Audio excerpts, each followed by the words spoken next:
Morning, guys. Afternoon. Good morning. I think 11 o'clock straight up. We will get rolling. Hopefully we'll have more joining in. So happy we made it to June, and I think we finally got sunshine, at least for the day.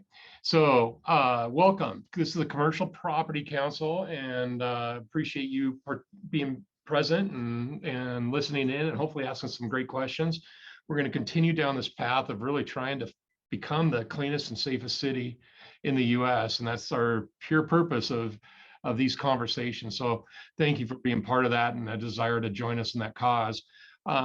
Today's session, we're going to be featuring Sheriff Ozzie Knezovich, who's going to take a little longer than we have in the past, but he has some important information and I think some updates that I think we'll all appreciate, and then some calls to action as we're looking to where do we go from here. But before that, and for those that are new to the group, really this Commercial Property Council is formatted off the same concept as the neighborhood councils. And what we're trying to do is help assist city agencies, and now looking at the county agencies in determining priority needs. This is purely volunteer. There is no paid staff. We are just trying to educate, learn, and assist and step up where we can step up to help us become the cleanest and safest city. Really, it's not about politics. This is not a D or an R thing. It's truly a city of Spokane County thing. There's no agendas, no BS. A great opportunity for education opportunities through here. We've had several opportunities to tour providers. We've had speakers come on, and really that is where we learn. I don't think anybody has all the answers, and to work the best to a community, we need to work together. Next meeting, we're trying to do these about once a month. I don't have a date set yet, but we're trying to host a public safety forum, hopefully that last week of June. More information to come. I'm hoping to have that locked down by the end of this week. It should be exciting and informative, and more to come on that. If you have a communication, I will put my email address in this the chat as we get going, so you can email me. We have a Facebook page. It's a Spokane Business and Commercial Property Owners Group. And that's where a lot of the communication is. If you're like Sheldon Jackson, who doesn't do social media, I get that. We still do updates and emails, and just get me your email address. I'll put you on the distribution list. So with that, we've had some great things happening over the last, I would say 30 days. Last month, we met with Chief Meidel. But within the city of Spokane, specifically, there's been a couple updates on the East Trent shelter. Unfortunately, Colin Tracy, who's the policy advisor at the city of Spokane, wasn't able to attend, but I just wanted to give you an update from him that he shared with me. And this is going to be a big month as it relates to some items that are on the docket. So we all have heard the East Trent shelter, and where that sits at right now, per Colin, is that the operator, so they went out to RFP, the city of Spokane went out, did a request for proposal, and they are at a point where they are ready to identify the operator and finalize the lease. So that lease would be between the city of Spokane and the landlord, the owner of the building. And that is going to go in front of the Public Safety and Community Health Committee on this Monday. So that's June 6th, sorry, for discussion. And then my understanding, per Colin, is that there's a timeline that would include a council vote in the month of June. I don't have an exact date of that, but let's watch closely. There'll be a call to action on that in regards to love to have the community out, speaking out to support of this, as it's something that the public sense is a desperate need. So this, according to Colin, will definitely happen in June. And then there is a sit and lie ordinance that's being considered as well. The plan as of right now is for the Public Safety Committee meeting that's meeting on Monday to also begin discussions on the sit and lie ordinance. No timeline has been set for council to review and or vote on it, but that is in motion. And once again, that's a big part of our of the community going and aiming towards this cleanest and safest city. So that's from Colin. Colin has been great to work with. If you have questions, I know, please reach out to him. Feel free. He's always got the latest information. I want to move on to an introduction here to a personal friend and somebody I respect considerably and is teaching me more than I thought I could be taught, really on the whole issue of quality of life in the city of Spokane, and that is Chris Patterson. Chris Patterson is with Hello for Good. I think many of you probably attended the symposium earlier in May, but I wanted to have Chris, if you don't mind, providing just an update what's up, maybe a recap of the symposium and maybe things that are in motion. Yeah, thanks, Chad. Yep. And likewise, I appreciate everybody's who's on the call right now, or the virtual meetings that everything's been set up. Can you see me at all? There you are. Okay. I think the biggest thing is from our recent symposium on May 10th is we had over 240 people show attendance, which was a strong attendance for obviously one of the hottest topics that's not just facing Spokane, but the cities around the country. Yeah, and the root causes of different things. But I think what it came down to is that former Mayor Kevin Faulkner of San Diego, Rick Gentry, the former Housing Authority president, and Drew Moser from the Lucky Duck Foundation, the emphasis was pretty clear on the fact that it's going to take everybody to work with each other. And you're going to have an extensive toolbox of the issues you're facing with mental health, co-occurring disorders, addictions, crime, the effects of lack of structure in some areas. A lot of this starts back from, I believe, 1963, if I recall, when President Kennedy started moving on with the deinstitutionalization of a lot of the mental health institutions. And now, don't quote me if I'm wrong on the exact year, but I think it's close. But a lot of the stuff is, how do we bring the Spokane people together to support what we know needs to be addressed? There's probably going to be people who are for or against shelters. That's fine. But at the end of the day, we have to address it, because at some point in time, some of us in our own personal lives have either faced mental health issues, addictions, physical abuse, domestic violence, so on. And we're going to have real strong leadership who are unapologetically unafraid to step up and do things that are necessary, even when it's painful. So I applaud everybody who's doing exactly right now just exactly what's taking place. And I think that our next focus for Hello for Good is to really help get businesses more on track with supporting getting these places like the building on Trent for a possible shelter location. I think the one question I get asked, do you think that's going to be the last one? I don't know. I think that we're going to have needs growing in Spokane as our population grows to 600, 700, 800, 900,000 population. We're going to really need to strongly look at what our systems are in place, how we're operating them. Do we have enough structure in place? Are we doing it right? And what can we do to improve things? So I think that we all have a due diligence to be responsible for our community, even when we might have some political differences, but if you're willing to bet, we have some more commonalities than we have differences. I am working on our next symposium, which will be in September. What date in September yet, I do not know. I have 2 confirmed speakers, which I'll say that later. But I can promise you that it's going to be with the same tone of compassionate capitalism, homelessness, and leadership, and the cross connect of how important economics and a thriving city is to supporting philanthropy and the nonprofits and the social issues we're seeing in our community. So I could go on and on, but I don't want to take much more time with this. So I'll let you just ask the question you want to ask, Judd. Thanks, Chris. Thanks for your leadership. Hey, do you mind putting your email address in the chat? And if anybody wants to communicate directly with you, they can. Yeah, do feel so. free. I will do that. I appreciate it. Thank you. Okay. The next one is Sheldon Jackson. And before I introduce him, I'm going to share screen real quickly. And really, if you remember Sheldon, and for those that have been involved, Sheldon and I really got going on this about 18 months ago. And we did it on an education basis in regards to trying to understand it, not just from political side, but what's happening underneath. And part of that's what's happening on the streets. And so I'd asked Sheldon to give an overview of what's going on the streets. I'm sharing a document. Hopefully you can see that. This is a summary. I'm gonna go through it quickly. I will put the links in the chat because there's some articles that Sheldon references, and then I'm gonna kick it over to Sheldon just a bit to go through the street level perspective. 18 months ago, this is from Sheldon, I was driving Spokane entrances 6 days a week and reporting on illegal camping, garbage, and graffiti. The question is, what has changed since we started reporting? Today, we now report on violence, shootings, gang activity, arsons, assaults, and murders. Our office is in the historic Browns edition. In the past 18 months, we have had 6 members in this small residential neighborhood.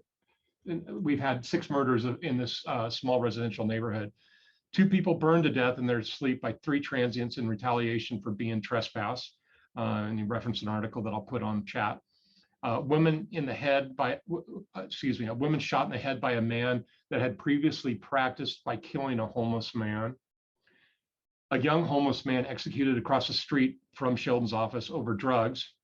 Another drug murder on West Pacific from a group of men that traveled across country to Spokane. We need to ask ourselves, why now? Why does the mayor and the police chief need a violent crime task force today?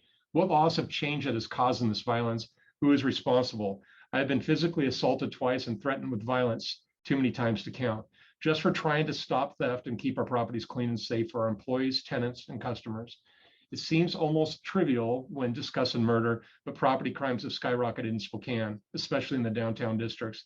Personally, I've had 6 instances of theft and damage at one of the buildings with costs to my family of over $30,000, just one building. In my opinion, property theft is to support drug addiction, damage is part of the theft process, or due to mental health and or meth. The assaults and threats made to me have always been from people high on meth.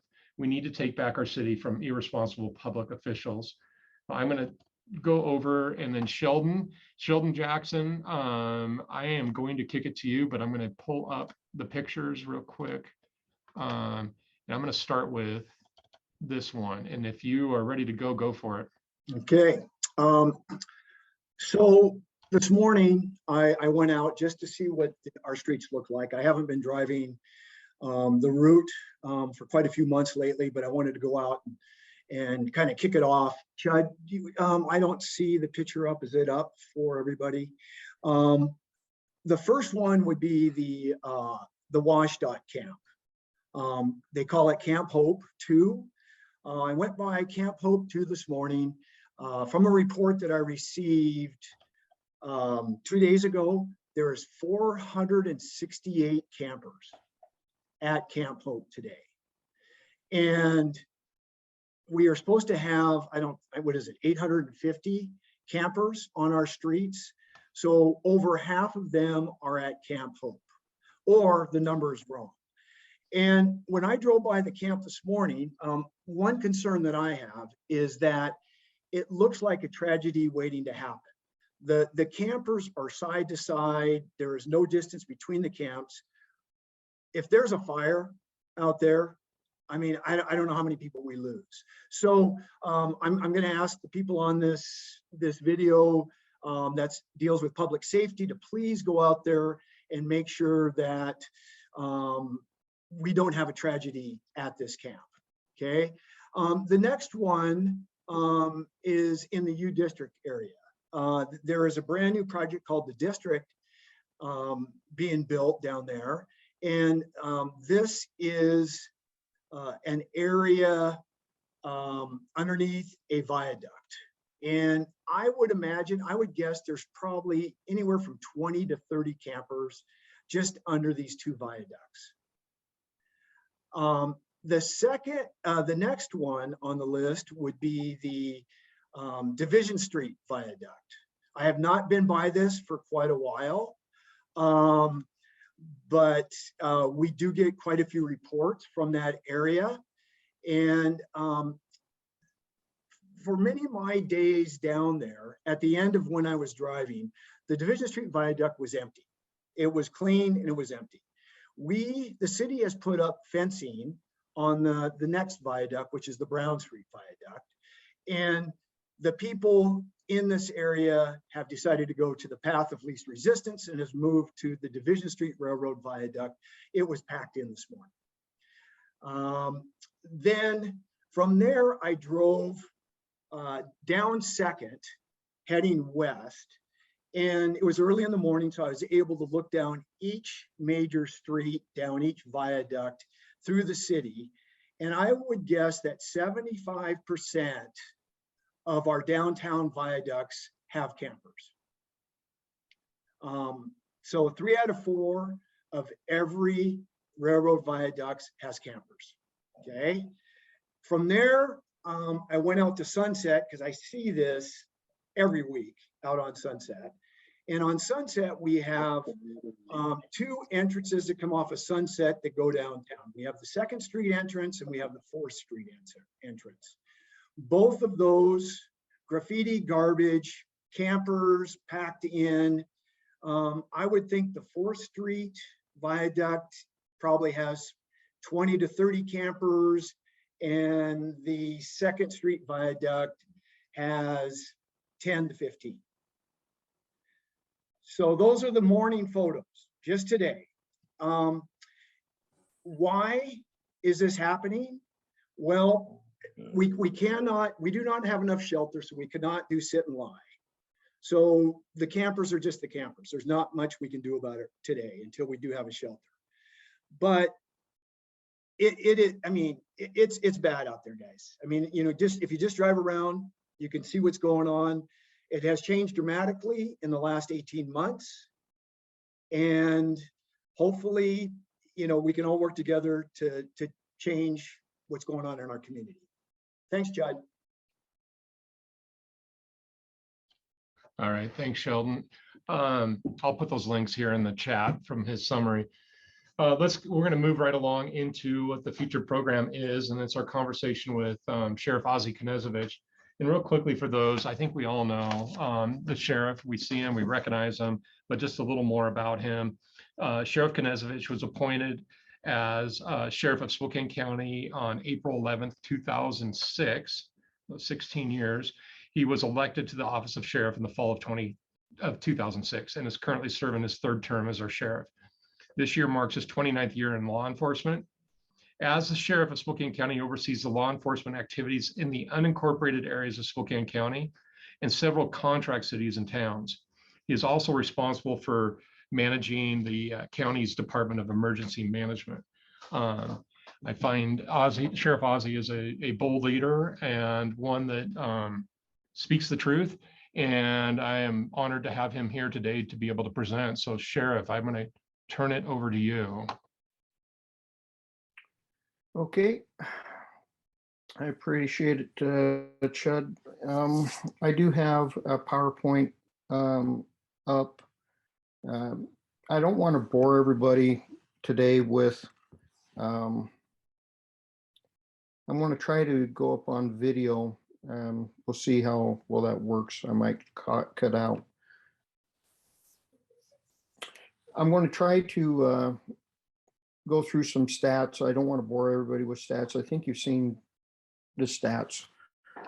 Contrary to certain political figures and quite frankly, even the media, the crime stats are up, and our community, in my estimation, is in crisis. We've never had this level of shootings in this area in the 27 years I've worked here, 16 of which being sheriff. And it troubles me, and it is highly concerning to me. What's even more concerning to me is the fact that we have elected officials that aren't talking about this. It's almost like they really don't care. And if that sounds harsh, it is. I'm not here to make friends with people when I have citizens that are dying, and many of those citizens that are dying are young kids. So I've taken a little heat over the last couple of months because I've been highlighting this issue, but that's fine with me.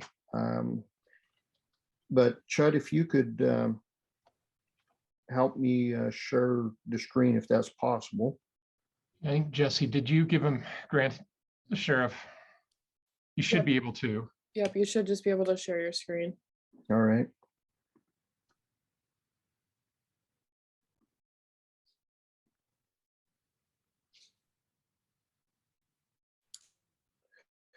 All right, let's see if I can get to right screen. No?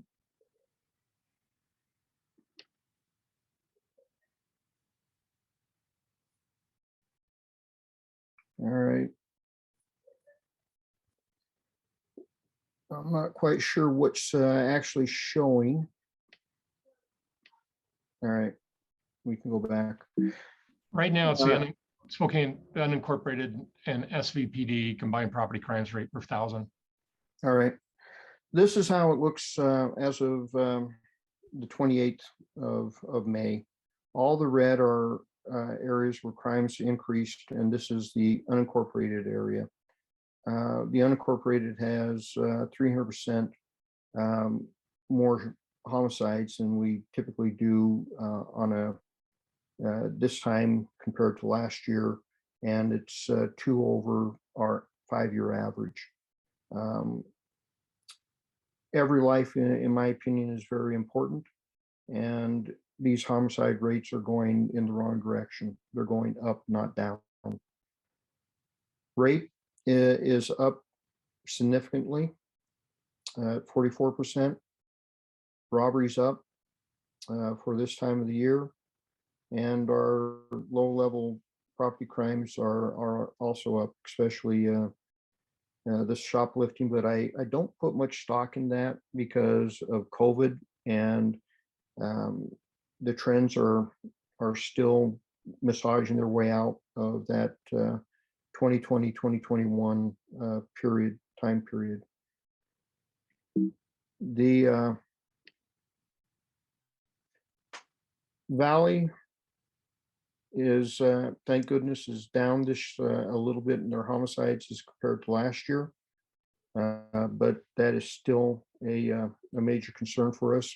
Their negligent homicides or manslaughter is up. Rapes are up. Aggravated assaults are up. Simple assaults are up. Residential burglaries are up significantly. Commercial burglaries are up significantly. And our theft levels are also up.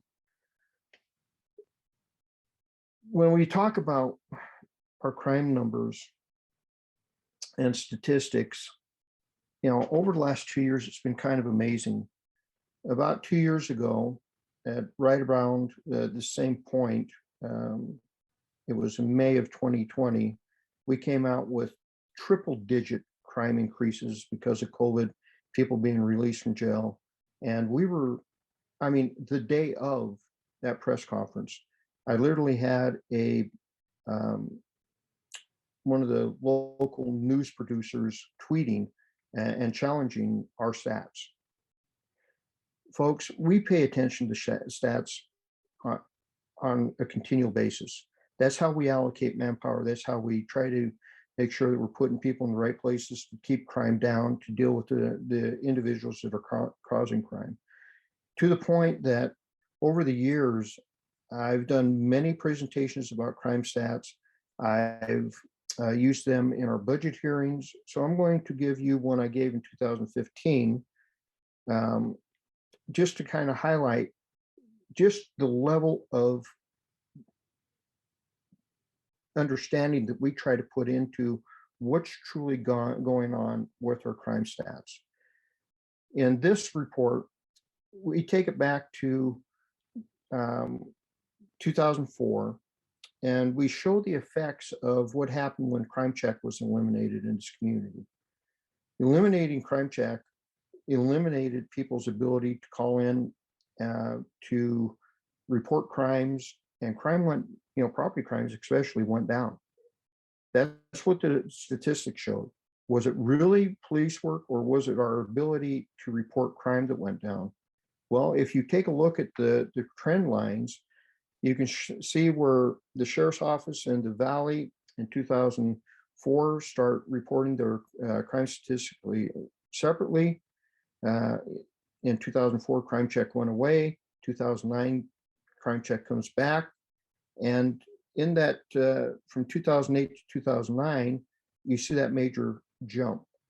You see another major jump all the way through to 2012. We point out that SPD received 25 additional officers in 2014. We point out that we lost 32 deputies in 2010. We talk about the crime spike we had in 2012 with our residential burglaries. We formed a burglary task force to bring those back down, and we can track these both at the local level, the state level, and the national level. And that's what we do. We take a look at where we're at on a continual basis. Another detailed analysis of from 1989 to 2015, what the property crime aspects look like in this community at that point. The explanations. We break it down for the valley and the unincorporated area. We go into the detail of what we were trying to do as far as dropping the crime, and where we are overall in our crime from 2014 to 2015. We look at the regional trends, and again, I want you to point out in 2004, crime check went away. And look at those major dips in both the city, the county, the unincorporated area, and the valley. And we even had an impact on the crime rate in the state of Washington when crime check went away. When crime check came back, you see these major spikes back up. So when you take a look at crime stats, you have to look at what is truly driving the issue. A lot of people don't go into any kind of detail. They talk about, in my opinion, a lot of hyperbole as far as what is driving crime, what is actually happening out there. I'm going to skip, and this is what violent crime has looked like since 1996. We had a major drop in violent crime in 2007, regionally. And the reason that is we formed a regional gang task force. And that task force was very successful in dropping the crime, and we held it pretty stable up until about 2021. From 2021, that gang violence has exploded on us. And a lot of that has to do with the crimes and the bills that are being passed at the state legislature, at our local level, the philosophies that we have adopted. We don't hold people accountable for crimes. Ladies and gentlemen, we talk about gun crimes in America. We talk about gun violence in America. We hear politicians on a continual basis say, we have to do something about gun violence in America. What did our state legislature do this year about gun crimes in America, or in the state of Washington, I should say? What did they do? What they did was they took away or greatly limited the enhancements put on somebody that commits a crime with a gun. They gave the power to have those enhancements taken away. Does that sound like they're really serious about solving the gun violence in this state at all? When you take away that tool, or you limit that tool, how are you sending a message that you're serious about gun violence? And they did it much because of, well, it causes disparity. These laws cause disparity. One day, I hope we realize, and we get to the point in our society again, that we realize that we don't arrest people based on their color, their race. We arrest people because they commit crimes. And perhaps we should really take a harsh look at what's really going on in our communities and ask the hard question of why we have certain demographics that are overrepresented. Perhaps we should take a very close look at that. But that's a hard conversation. And every time I bring that conversation up, I will be very blunt with you. I get labeled, and that label is either I'm a white supremacist or I'm a racist. We have a severe problem with our young African-American population in Spokane County killing each other right now. That's a harsh reality. When are we going to come to terms with that? If we say lives matter, when are we coming to terms with that? We have heard our politicians talk ad nauseum about what they're trying to do. They talk about police reform. In 2021, they passed all of these laws about police reform. None of those had anything to do with reforming law enforcement, our practices. What it did was have an effect on how we do our jobs, our abilities to protect and keep you safe. It was basically Independence Day for the criminal. Thank goodness, many of those got modified in this last legislative session. But what happened when they passed that? When the sheriffs and chiefs stepped up and went, this is bad, this is really bad, you've really done something horrible. What we heard from our elected officials was the sheriffs and chiefs are lying. Senator Billig made that very clear.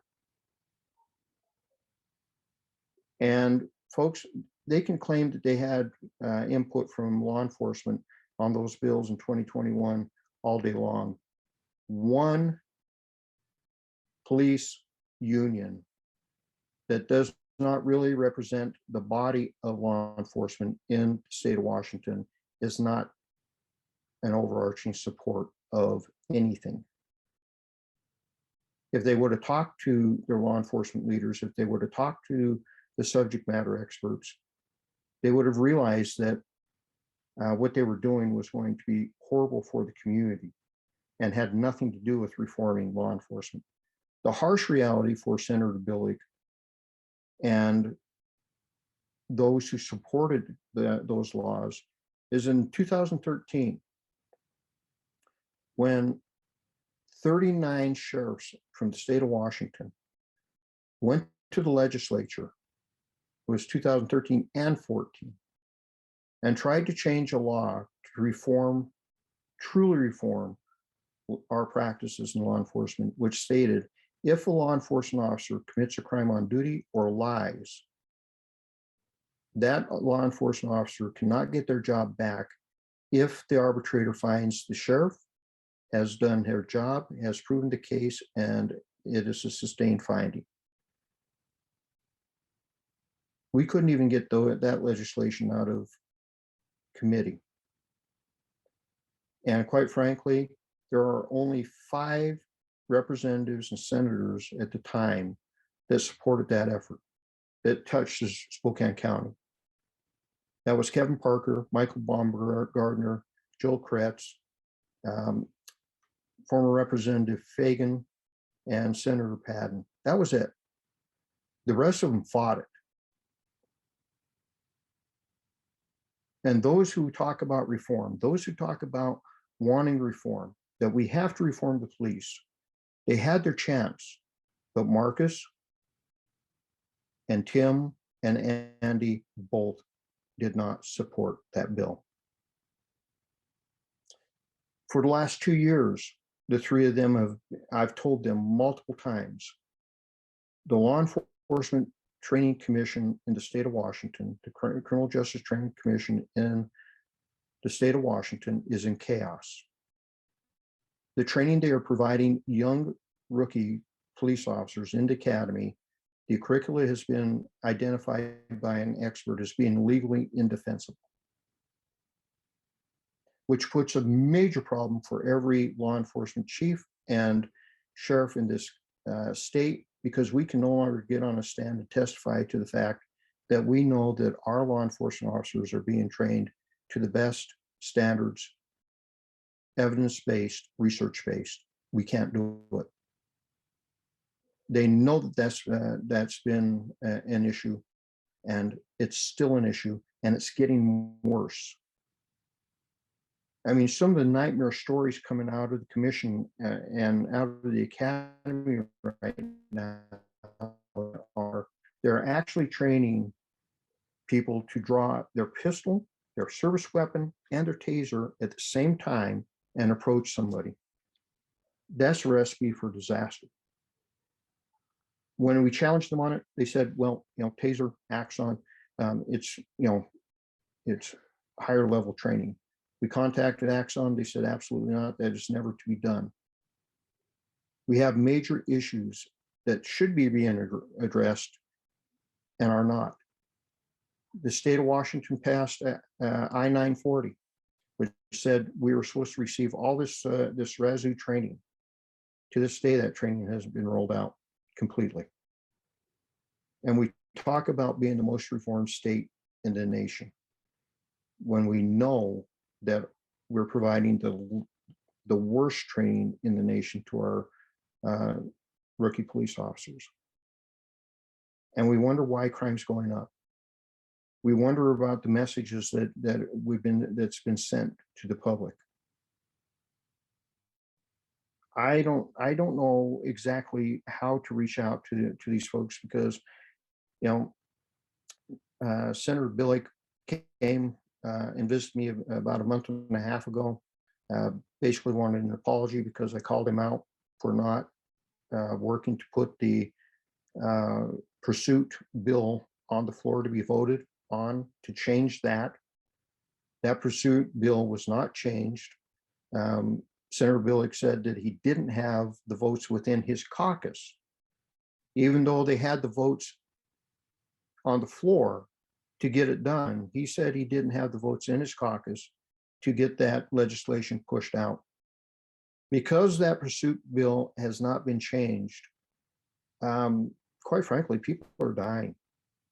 We were involved in an officer-involved shooting last year after this passed, that had we been able to pursue, had we been able to stop that individual, they wouldn't have been able to break into a attached warehouse-type garage area at a residence and steal 2 guns, and when confronted with law enforcement, pointed weapons and there was a shooting. That could have been prevented had we been able to pursue that vehicle.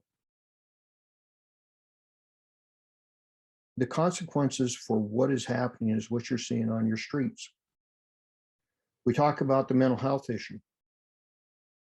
The truth of the matter is, they've been emptying the institutions for quite some time with the philosophy of take them from the institution, put them in halfway houses. The problem is when they fill up the halfway house, there's no going back to the institution. They get kicked to the street.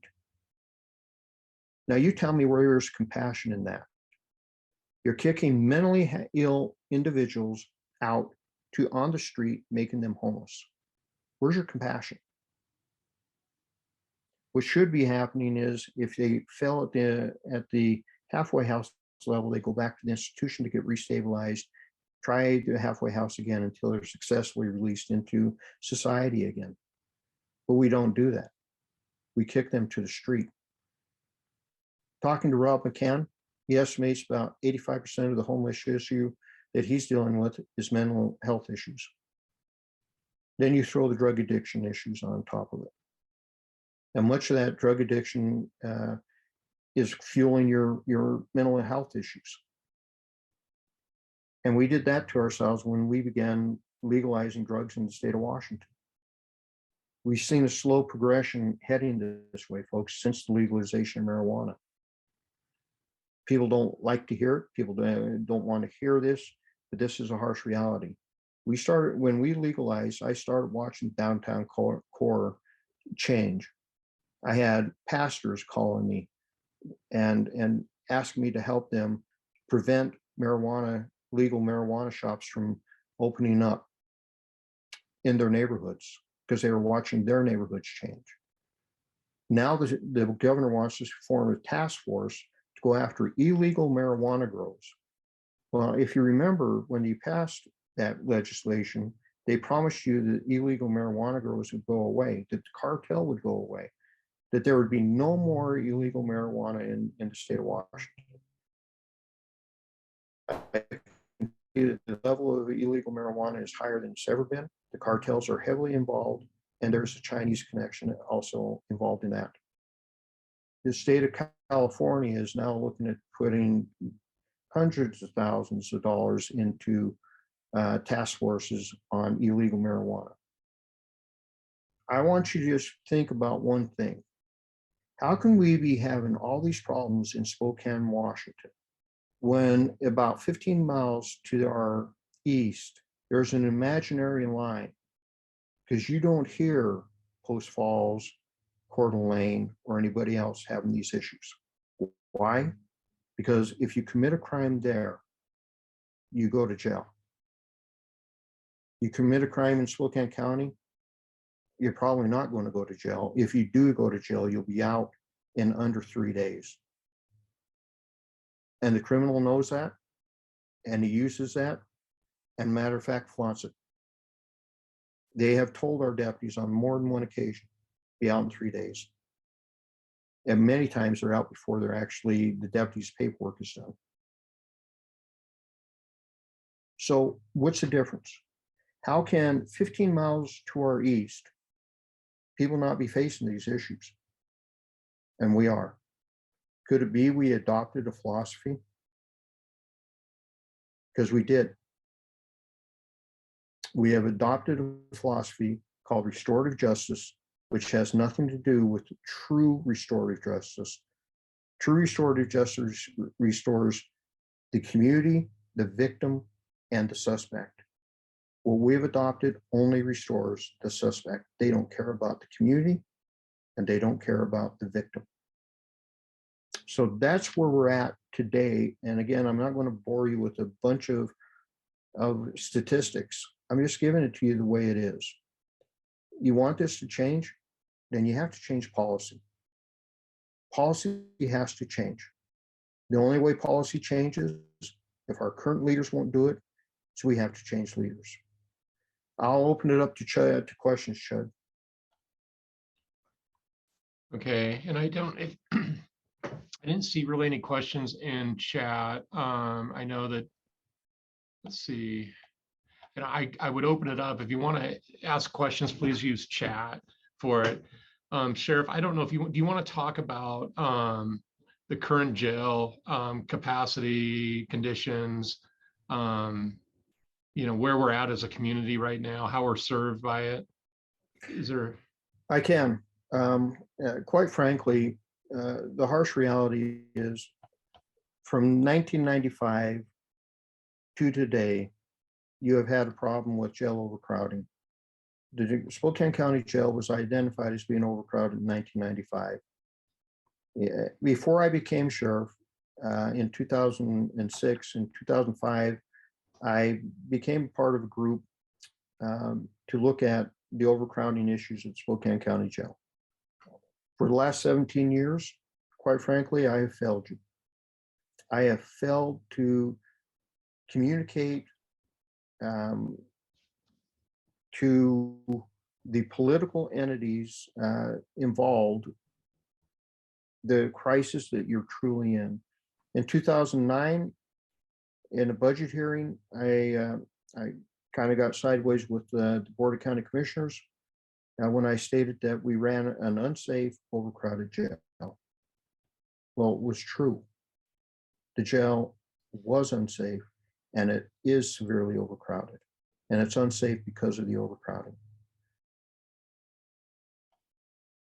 You've seen from 2013 that the National Institute of Corrections has been here in Spokane County reviewing the jail because of an inordinate amount of jail deaths from 2013 to roughly 2018-19.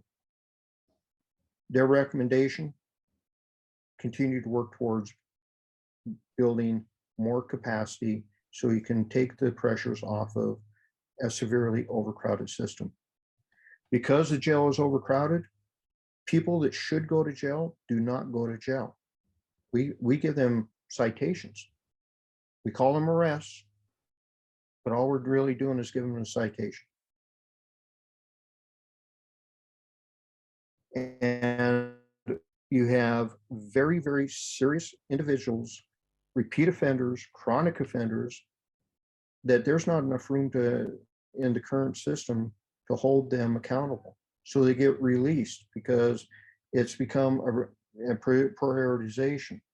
And in 2011, it was identified about 75% of the inmates of the Spokane County Jail were high-risk offenders, 76%.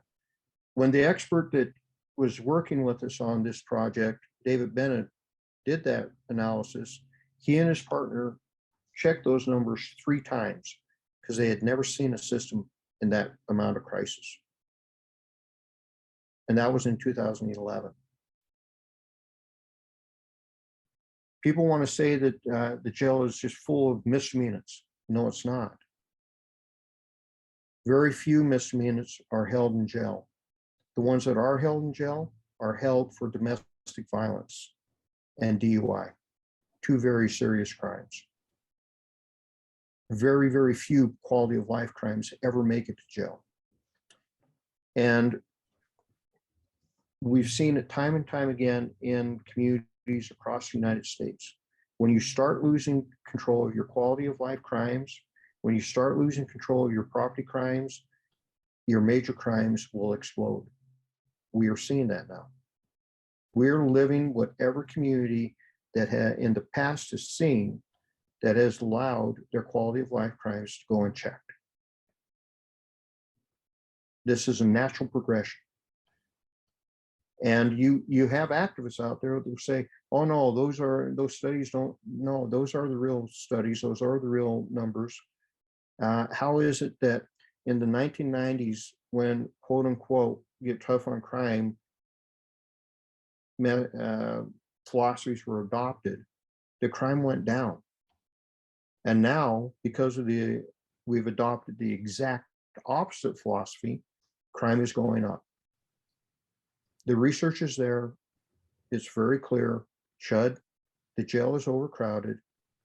And even if we had a magic wand and we could have a new jail today, we could get a vote and get the money to build a jail. And let's rephrase that, because there's a screw out there that goes, all they want to do is build a bigger jail. No, it's not. This is a system we're building. The system needs proper infrastructure. The jail is part of the infrastructure. Failure to address the jail, you cannot fix the structure. You cannot fix the system.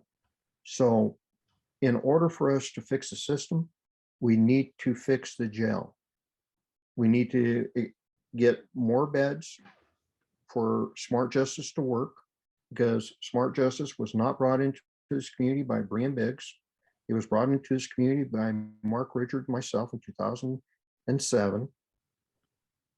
True smart justice states that we're going to work on programming. So part of the system is to build a community resource center where we have programming, we have mental health capabilities, we have drug and alcohol capabilities, we have job training capabilities. Because you failed to build that aspect of the system, go ahead and just build a bigger jail because you'll need it. Our goal is to make sure that we have a system where we're dealing with the major drivers of some of this crime, at the same time of following the next part of smart justice is swift and certain accountability for violation of your programming, which means an empty jail bed, something Spokane County does not have.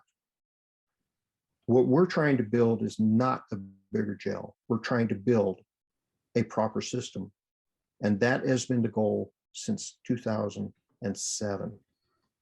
So contrary to what Brian Biggs and company want to sell you, the harsh reality is we need to fix the system. Part of that system is your infrastructure aspects. Infrastructure means bed space and programming space. Spokane County has neither. All right, thank you. So this is a question from Teresa Taylor. Hi, Sheriff. As the Executive Director of Walk Ops, let me say how concerned we are with the state of training in Washington. To your knowledge, is there any plan among agencies to pursue legislation focused on reviewing our state centralized training program, academy, and the effectiveness of that system? We tried to do that this year. I was hoping it would get brought up because in 21, when I spoke with Senator Billig, Representative Riccelli, and Representative Ormsby, I highlighted that because, quite frankly, in 2021, the legislature passed what my peers call the Ozzie rule, which prevented any law enforcement agency outside of CJTC to do their own academies. They actually passed that in 2021. I talked to our two representatives and senator who are in the majority party and asked if we could work on getting that fixed. It didn't happen. So what we're looking at is, quite frankly, Spokane County's already suffered from this. We just had a settlement for $1 million on an issue. And one of the biggest drivers of that from our legal's concern was inability to step on the stand and say that we've been trained properly. Because we know that the state's basic law enforcement curricula is legally indefensible. We know that. We know some of the things that are going out. The sheriffs have sent a letter to the governor and to the AG and to CJTC last year asking for an independent review of CJTC's curricula and operations. And we have heard nothing. CJTC is overseen by a commission, as you know. Those commissioners are appointed by the governor. One of those commissioners is Curtis Robinson, the vice president of the NAACP. I met with him in October of last year and outlined all of this to him. Walter Kendrick is also another commissioner for CJTC. He's a local activist here also. And we can't get anything to change. Now we're starting to look at, all right, if we know that this is happening and we know that the state is liable for this, when does it become malfeasance of office for the governor, quite frankly, because he's the one that appoints the criminal justice training commission commissioners. When does it become malfeasance of office for the governor and, quite frankly, the AG who sits on the commission to continue to have a law enforcement training commission that is, one, not accredited? And I would ask you, would you send any of your kids to a non-accredited college? If the answer is no, then why would you send your police officers and your deputy sheriffs to a non-accredited police academy when we know that the basic law enforcement academy is legally indefensible, when we know that their job task analyses have not been upgraded in 30 years, when we know that the curricula is not being upgraded for over a decade, and we have national experts that have come and spoken to the point, and what's as a result, the Spokane County Sheriff's Office has done a job task analysis for our training. We are getting our training certified through IADLES, which is an international national association of all the academy directors in the United States, so we can overcome the deficiencies in the state of Washington and with CJTC. So to long answer to your question, the short answer is the sheriffs are very concerned, and we are continuing to hammer on this issue. Sheriff, a follow-up on that is coming from Representative Riccelli, and he shares that, and as the sheriff knows, I said I am interested in working on it at our last 3 meetings. I said, and I said to you, the sheriff, and the command staff, I think training is an issue everyone can get behind very clearly. So My comment back to Marcus then is, it's been a year. When are we going to get together? When are we going to really work on this issue? And when are we going to change that dynamic? And we can say that we support it all day long, but when are we going to get it done? let's do it. Going over to Sheldon Jackson, a question. You provided a visual on an intake facility rehab center adjacent to the existing jail. Is there land available to make this happen? And as a community, how do we proceed? Yes, there is. The plan sits on a shelf, actually. We have the plan. It's based on the smart justice model, and it has everything that Brian Biggs says he wants in it. I actually changed the name of the Community Corrections Center to Community Resource Center, since Brian didn't like that title, but it's there. That plan sits on a shelf. All it needs to be done is have it taken off the shelf, have the numbers updated. The land parcels are still all available, and there is nothing that prevents us from doing this. However, I didn't finish a statement that I started. If I had a magic wand, we had the permission to start today. Understand it's going to be 5 years before that facility is open. 5 years. So every day that this community refuses to deal with this issue, and every year we kick this further down the line, just add 5 to it before you actually get out of the problem. Because that's how long it will take to get all the bureaucratic tape done, to get it built and get it opened and get it staffed. 5 years from today. So every year that you stop this process because of no new jails, or well, we don't want bigger jails, or whatever excuse that Brian and company want to bring up, add 5 to it. What can we do as a community that I think we can all agree we want a safe community? What can we do? I think your voices have to be as loud as the activist voices. Honestly, I mean, you have a very, very small number of people driving the bus on things. And quite frankly, they're driving the bus based on falsehoods. They have painted law enforcement in America as evil. It's amazing. 2 years ago, you had all these politicians screaming about defunding police. Now they're screaming about we need more police.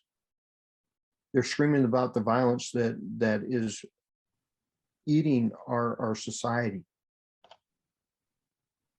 Well, they did it to themselves.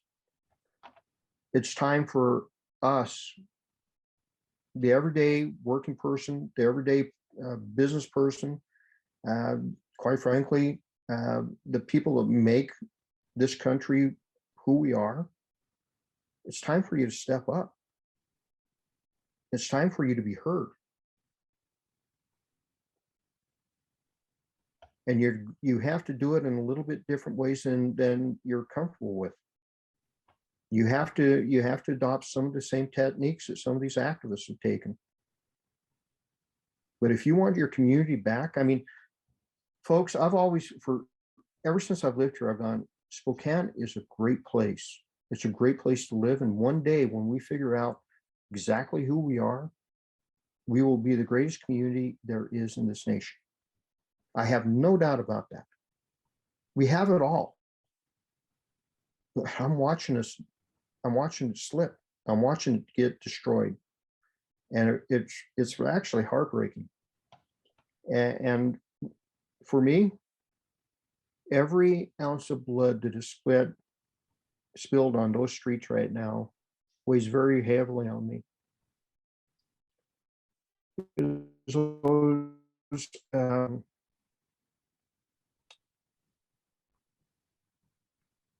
those are our kids out there.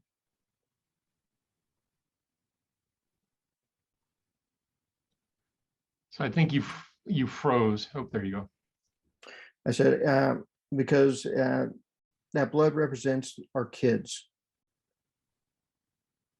They're killing each other. They're being killed. And we're not doing anything about it. Our elected officials are actually dead silent about this. And I can't fathom that. We have a great community. It's time to live up to it. I appreciate the things that you're doing. I appreciate the group of people who've been meeting with me and my undersheriff every Friday at 9 o'clock in the morning, trying to figure out where to go next. I appreciate this group. But if you want your community to start growing again rather than dying, because Spokane, quite frankly, is in the same death spiral that Seattle is right now. And we have to change that dynamic. We have to change the philosophy. And that quite frankly, folks, you need to look at your judges. You need to look at those people that you're electing, because those are the ones that are setting the policies. And quite frankly, they're the ones responsible for the carnage that we're seeing. They might not want to hear that. They might not want to take responsibility for that. But just as there's consequences to all elections, there's consequences to every bill you pass. The bills that were passed in 2021 have been devastating. The lack of correcting that pursuit bill is devastating. The fact that we've adopted the improper philosophies in criminal justice has been devastating. Perhaps we need to get rid of the partisan aspect of this and find a way that we can actually work together to find the solutions. And quite frankly, we did that. There's been 17 years of study and analysis. Pull that project off the shelf and dust it off, and let's get this community moving as far as correcting its criminal justice system. I think with that, I don't think there's any other questions. I want to thank you, but before we sign off, would it be possible two things? One, for your slideshow, because I'm not sure we got to see all of it. Is it something you can share with me? Yeah, I can send that to you. Okay. Like I said, it's an old slideshow that I've done over the years. I started doing it in like around 2010, and every year I've added to it. I haven't updated this one since 2015. Okay, I appreciate that. And then the other, and Sheldon asked, is the copy of the plan for the jail, the new systems. Is it public, or can we make it public? Oh yeah, it's public. It's a public document. Is that something you would be able to share with me as well when you? Yeah, I'll find out where the master copy actually resides. Okay. Well, Sheriff, I thank you. I know you just got back from training. I appreciate you jumping on today. Thanks for your service and speaking the truth. I can't thank you enough. And with that, from the Commercial Property Council, I appreciate it. We're going to keep the conversations going. It's like what the sheriff said. We got to work together. We live in a great place, and we can't lose it. And I think it's going to take all of us speaking out and stepping up. So thank you, Sheriff. Thanks for those that attended, and we'll sign off. Thank you.